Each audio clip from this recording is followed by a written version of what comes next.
अस्सलाम वालेकुम स्टूडेंट्स। आज का हमारा टॉपिक है introduction to biology. Hope so कि आपको ये वीडियो पसंद आए। तो स्टार्ट करते हैं। बायोलॉजी के इंट्रोडक्शन से पहले साइंस का इंट्रोडक्शन लेते हैं।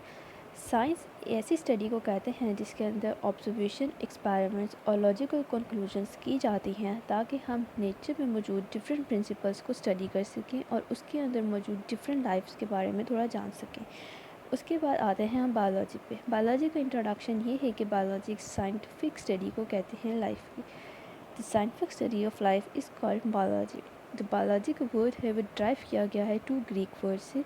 The word bio means life and logos means thought and reasoning. यानी जो बायो का वर्ड है वो लाइफ को रिप्रेजेंट करता है और जो लोगोस का मतलब है कि थॉट, सोचना और रीजनिंग, वजह मालूम करना। पहले वक्तों में होता ये था कि साइंस को इतनी प्रमोशन हासिल नहीं थी, लेकिन with the passage of time जैसे जैसे लाइफ के अंदर मॉडरेशंस आती गई, साइंस भी डेवलप होती गई। उसी तरह से बायोलॉजी की भी आगे डिफरेंट ब्रांचेस और उसकी डिवीजन्स हैं। तो हम स्टार्ट करते हैं। सबसे पहले है यहाँ पे हमारे पास 3 मेजर डिवीजन्स ऑफ बायोलॉजी। उसमें आती है, सबसे पहले आती है ज़ूलॉजी। ज़ूलॉजी कहते हैं डिवीज़न, बायोलॉजी की ऐसी डिवीज़न जिसमें हम एनिमल्स को स्टडी कर सकें। देन हमारे पास है बॉटनी। बॉटनी बायोलॉजी की ऐसी डिवीज़न है जिसके अंदर हम प्लांट्स को स्टडी कर सकें। हमारे पास नेक्स्ट है माइक्रोबायोलॉजी। माइक्रोबायोलॉजी ऐसी डिवीज़न है बायोलॉजी की जिसके अंदर हम माइक्रो ऑर्गेनिज़म्स ऐसे ऑर्गेनिज़म्स होते हैं जिनको हम नेकेड आई से नहीं देख सके। उसके लिए हम लोगों को इलेक्ट्रॉन माइक्रोस्कोप या सिंपल कंपाउंड माइक्रोस्कोप यूज़ करनी पड़ती है।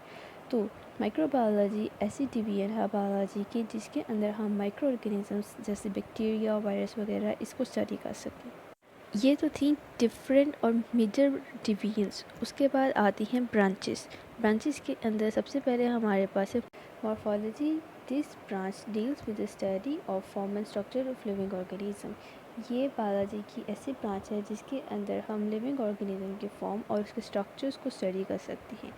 एनाटमी। एनाटमी कहते हैं इंटरनल स्ट्रक्चर की स्टडी को, यानी हमारे ऑर्गन्स इंटरनली तौर पर कैसे काम कर रहे हैं उसकी स्टडी को हम एनाटमी कहते हैं। Histology, study microscopic study of tissue is called histology.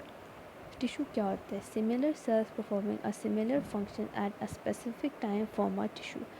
Cell biology, cell biology के अंदर सेल का स्ट्रक्चर, उसका फंक्शन, उसकी ऑर्गेनाइज सारा कुछ आ जाता है। उसकी स्टडी को हम सेल बायोलॉजी कहते हैं। ये सेल बायोलॉजी के अंदर हम सेल डिवीजन को भी स्टडी करते हैं कि डिफरेंट टाइम्स पे, डिफरेंट रेट्स पे सेल कैसे डिवाइड कर रहा है और क्या बना रहा है, वो सारा कुछ हम सेल बायोलॉजी के अंदर स्टडी करते हैं। उसके बाद आता है फिजियोलॉजी। फिजियोलॉजी है कि function of different body parts, यानी बॉडी पार्ट्स कैसे फंक्शन कर रहे हैं, मूवमेंट कैसे कर रहे हैं, उसकी स्टडी को हम फिजियोलॉजी कहते हैं। देन हमारे पास आता है जेनेटिक्स। जीन्स की स्टडी को कि जो इनहेरिटेंस में रोल प्ले करती हैं उसकी स्टडी को हम जेनेटिक्स कहते हैं। इनहेरिटेंस क्या होता है? इनहेरिटेंस कहते हैं transmission of characteristics from one parent to offspring. ठीक है क्या? यानी कि एक बंदे से, एक पेरेंट से उसके जो बच्चों में नेक्स्ट जनरेशन के अंदर जो कैरेक्टर्स ट्रांसफ़र होते हैं उसको, उस ट्रांसमिशन को इनहेरिटेंस कहते हैं। देन हमारे पास आता है एम्ब्रियोलॉजी। एम्ब्रियोलॉजी कहते हैं development of an embryo to new individual.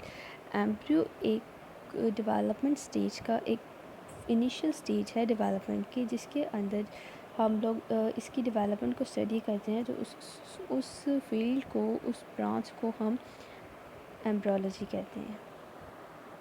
Then हमारे पास आता है टेक्सोनॉमी। टेक्सोनॉमी के अंदर हम नेमिंग एंड क्लासिफिकेशन करते हैं ऑर्गेनिजम्स की इनटू ग्रुप्स एंड सब ग्रुप्स ताकि वो आइडेंटिफाई किए जा सकें ईजीली।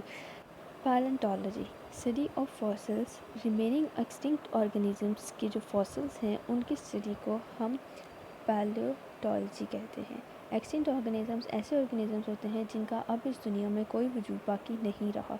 देन हमारे पास आता है इन्वायरमेंटल बायोलॉजी। इन्वायरमेंटल बायोलॉजी के अंदर हम interaction between the organism and their environment, कि एक ऑर्गेनिज्म अपने इन्वायरमेंट में कैसे सर्वाइव कर रहा है, उसको कैसे डील कर रहा है, उसकी स्टडी को हम इन्वायरमेंटल बायोलॉजी कहते हैं। देन हमारे पास आता है सोशल बायोलॉजी। सोशल बायोलॉजी ऐसी स्टडी है कि जो इंडिविजुअल है वो अपने सोशल इन्वायरमेंट के साथ कैसे इंट्रैक्ट में है, यानी कि जो man is a social animal. ठीक है। जो man we are humans and human is a social animal of the society. जो एनिमल है यानी जो ह्यूमन है वो सोशल इन्वायरमेंट में कैसे बिहेव कर रहा है उसकी स्टडी को हम सोशल बायोलॉजी कहते हैं।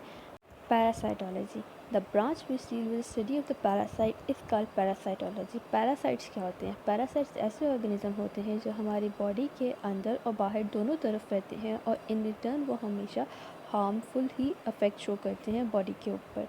देन हमारे पास आता है बायोटेक्नोलॉजी। बायोटेक्नोलॉजी ऐसी फील्ड है बायोलॉजी की जिसके अंदर हम डिफरेंट ऑर्गेनिजम्स को और डिफरेंट टेक्नोलॉजीज़ को यूज़ करके ऐसे यूज़फुल प्रोडक्ट्स बना सकते हैं जो ह्यूमंस और मैनकाइंड के लिए बहुत फ़ायदेमंद हो। तो उस स्टडी को हम कहते हैं biotechnology. Immunology, immunology study of immune system of animal. Immune system क्या होता है? ऐसा सिस्टम जो हमारी बॉडी के अंदर डिफेंस मैकेनिज़्म के तौर पर काम करता है। यानी कि जब फॉरेन माइक्रोब्स या फॉरेन पैरासाइट्स हमारी बॉडी के अंदर अटैक करते हैं तो इम्यून सिस्टम वो सिस्टम है जो उनके अगेंस्ट काम करता है, उनसे फाइट करता है। तो इस स्टडी को हम इम्यूनोलॉजी कहते हैं। देन हमारे पास आता है एंटोमोलॉजी, स्टडी ऑफ इंसेक्ट्स का फॉर्म एंड स्ट्रक्चर, उनकी रिप्रोडक्शन, मोड ऑफ लाइफ, सारा कुछ उसकी स्टडी को हम एंटोमोलॉजी कहते हैं। देन हमारे पास आता है pharmacology, study of drugs and their affects on human body system. यानी मेडिसिनल्स और जो ड्रग्स होती है उनका यूज़, उनके अफेक्ट्स ह्यूमन बॉडी को कैसे अफेक्ट कर रहे हैं उसकी स्टडी को हम कहते हैं फार्माकोलॉजी।